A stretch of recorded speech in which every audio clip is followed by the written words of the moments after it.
Hello and welcome to episode 2 of Rob's Ramblings here on the Bucks and Six channel.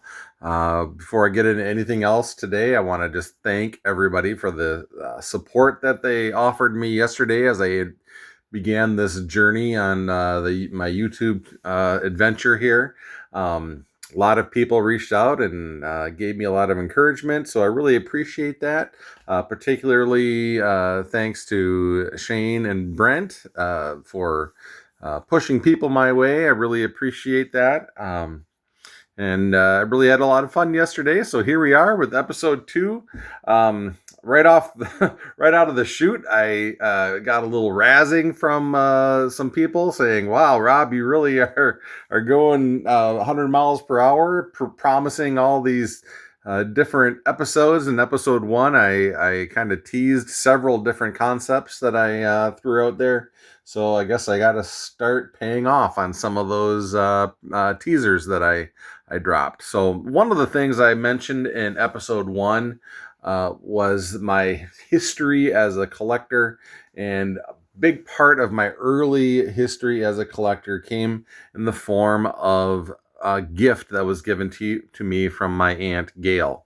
Gail grew up in the early 60s. She was collecting cards, and as a result, she had a small collection of primarily 1960 through 1962 Topps cards. And at one point, she just decided she didn't want to have them anymore. They were taking up space and whatnot. And she knew I was into baseball cards. And so she gave them to me. And I've held on to them. And that has been a cornerstone of my collection. Those cards, many of them are in really good shape. Some of them are in a little rough shape. But all of them have a special place in my heart. I've gone through and I've pulled out some that are on display here in the background. The Norm Cash 1961. That's a great card. That one's in pretty good shape. This one, I do want to make a quick note. Norm Cash 1961 had one of the greatest seasons that no one will ever remember because he was totally outshadowed by the fact that Roger Maris hit 61 home runs that year. And in fact, Norm Cash had a much more well-rounded season that year. He only had 41 home runs, but he batted something crazy. I want to say like 361 or 362.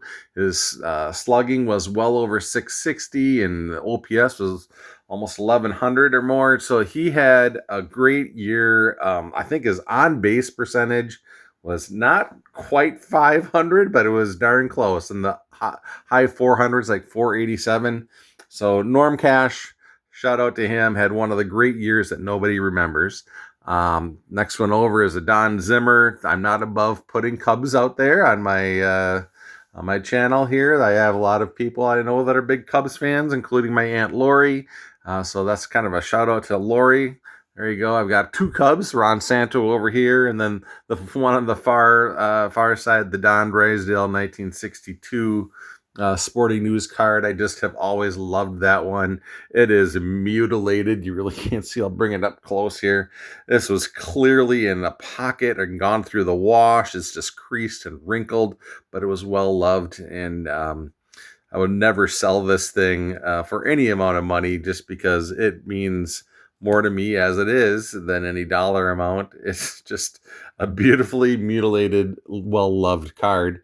So that's just kind of a smattering of cards from that gift that I got. Then yesterday, I also, in my first episode, I mentioned that I have broken down my cards into categories. I have Penny Lane, I have one Top Loader Land, one Touchdown, and then Slab City as the cards get more and more impressive in my eyes. So I went through those places in my collection, and I pulled out cards from just the top 2 tiers of that organization system that I have, the One Touchdown and the Slab City, to show that these are all examples from that gift that I was given from my Aunt Gail back when I was a kid. So I show these. Some of these are, like I said, some of these are going to be in nice shape. Some of them are a little bit beat up, but all of them have a special place in my heart. So the first one, this is the Warren Spahn, of course, being a Milwaukee guy. This one was a card that I have always gravitated towards. It's got some love marks. I call them right here. There's a tape mark. My Aunt Gail, she was a Wisconsin girl herself, so I'm sure she had probably taped this card up somewhere, and of course just left a tape mark. So I call that a love mark. That card was well loved. Next one, this is one for my Aunt Lori, Ernie Banks, 1961. This one's a little bit off center, but like I said, I'm not one that's gonna get hung up on little things like that. I just think that the photograph is wonderful, color is good. It's a little bit off center, but that doesn't matter too much to me. I haven't shown the backs, but this is the classic 1961 Topps back with all the stats. So there's your Ernie Banks. Another Ernie Banks. This is from the same set, 1961 Topps, but it's the most valuable player version.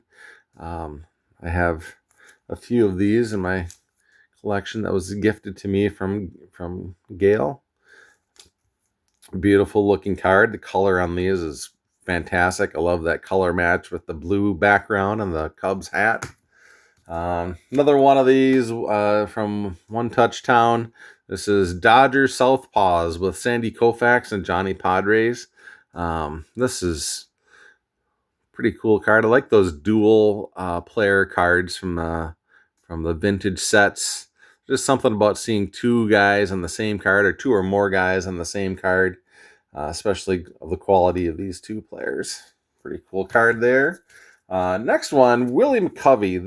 He's one of the guys that I kind of I don't really super collect Willie McCovey, but I think he's really underappreciated. Again, I mean he had teammates that that overshadowed him. Obviously, Willie Mays got most of the love from that Giants team, but Willie McCovey, yeah, he was a pretty solid player in his own right. So I've kind of given him some extra hobby love just because I don't know. I kind of gravitate towards the guys that are a little bit underdogs. Not that McCovey was an underdog, but he certainly doesn't get the attention that Willie Mays got. Here's Frank Robinson. This one is well off-centered, but again, the color on this is really sharp. So the beauty of these cards, I think, is just the simplicity of these vintage cards, I think, is great. Just the color on this one is particularly nice. Next one, this one was really one of the most sharp-cornered cards that I got from my Aunt Gail. It's hard to see maybe on camera, but this Mini Minoso, it's off-center, sure it is, but the corners are really sharp and the edges are nice, and just the image on this is really cool. This is one of my favorite, I think, cards from that gift that I got, just because of how sharp the corners are and how good that image is. Next one is from 1960. This is a Walt Bond from the 1960 Topps. All of the 1960 cards are landscape style instead of portrait style.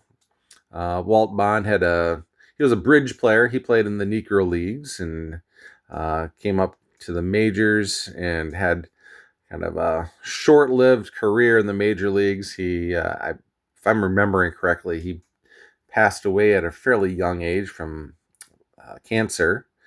I don't think he even lived to be 30 years old. I think he died when he was in his late 20s. Pretty tragic story, but Walt Bond, pretty card there. Next one, I always laugh when I see this one. Gail was a Braves fan, and Eddie Matthews is obviously a legendary Milwaukee Brave player, and you can see that. I don't know if she did it or somebody did it, but somebody had colored in or penciled in a beard and then erased it. So now it's this all around his face is kind of splotched out with pencil erasings. But again, this is a well-loved card. This one definitely got more attention than most of the other cards that were in her collection. Next one is 1960. Again, this is Warren Spahn. Just a beautiful card. The color on this one is great. the edges and the corners are not so good, but the photograph I think is wonderful, and the colors really pop here. Next one is another 1960 Topps. This is Roger Maris. This one is pretty beat up. The corners are pretty well banged up, but again, classic picture of Roger Maris there.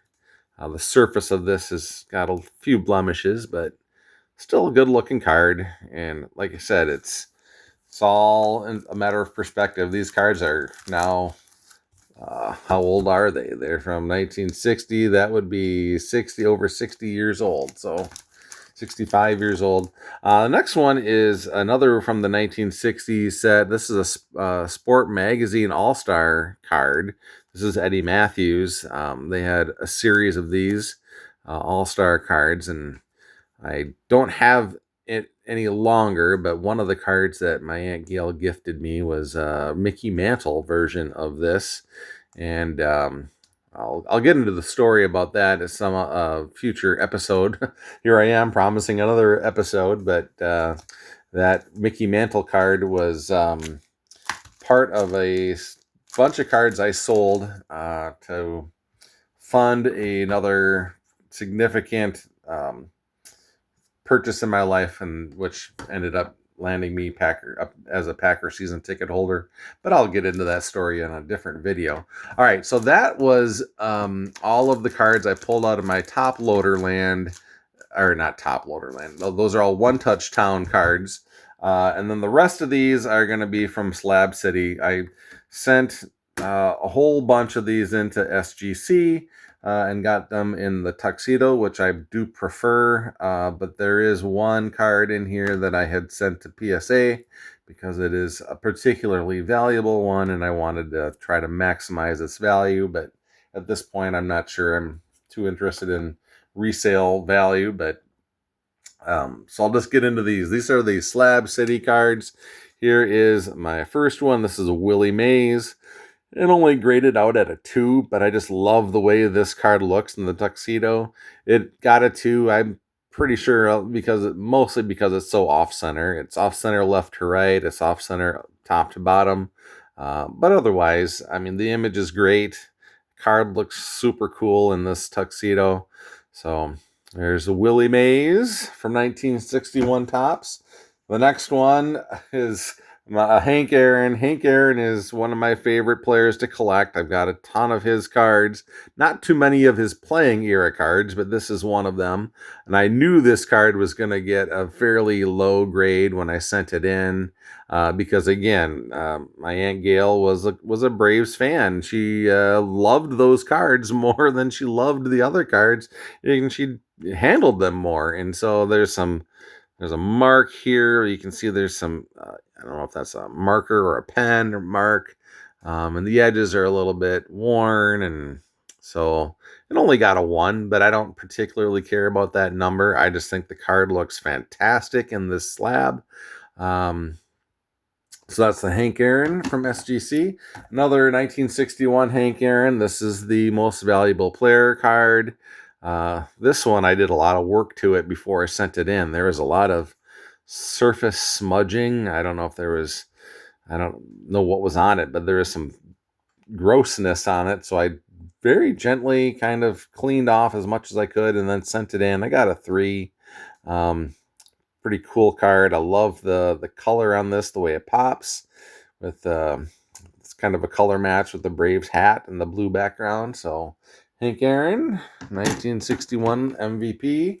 It's another Hank Aaron. This one is from the 1960 set. This is the Sport Magazine All-Star card. I got a 2.5. Again, I mean, I wasn't disappointed with that at all. I know it had rounded corners. But this one, actually, the centering seemed to be pretty decent. Top to bottom, it looks decent. Left to right isn't too bad. Just a good-looking card from Hank Aaron. The next one got a little bit better grade when I sent this one in. This one is a Willie Mays. Got a 4. I'm not sure that it's that much better than the Hank Aaron, but apparently the graders thought it was a little bit better centered. The corners are, I think, noticeably sharper on this one, but really good looking card, Willie Mays. The next one is probably the one of the best grades I got from SGC. Got a 6 on this Stan Musial. This one is a little bit diamond cut. The image, you can see that the left to right centering on the left is much more narrow at the top than it is on the bottom, but everything else about this card really looks nice. It's got good color and just a nice portrait photograph of one of the best players from the 60s, Stan Musial.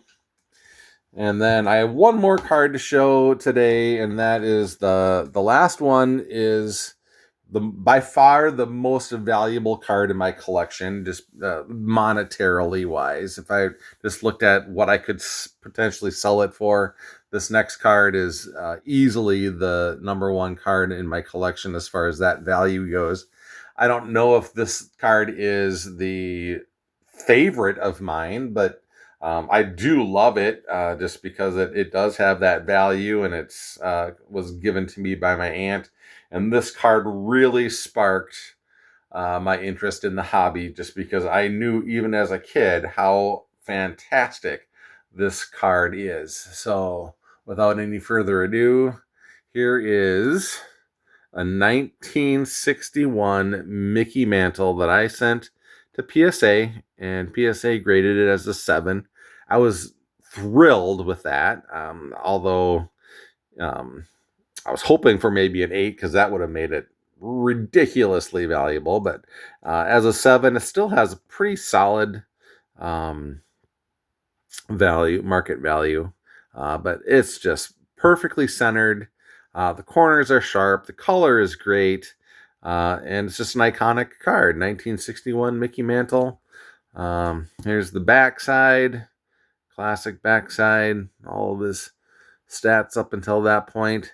But yeah, this card, when I first got back into the hobby during the pandemic, I really knew nothing about card grading, but everybody that I talked to immediately told me that I needed to get this card in particular graded because raw, it doesn't have much value. Well, not a ton of value, but graded, it really does hold quite a bit of value, and I feel better about it being protected in the slab. So at any rate, I've rambled on long enough for Rob's Rambling episode number 2. I hope you enjoyed it, and I hope to have you back soon for another episode. Until I talk to you again, stay true to yourself and enjoy your collecting.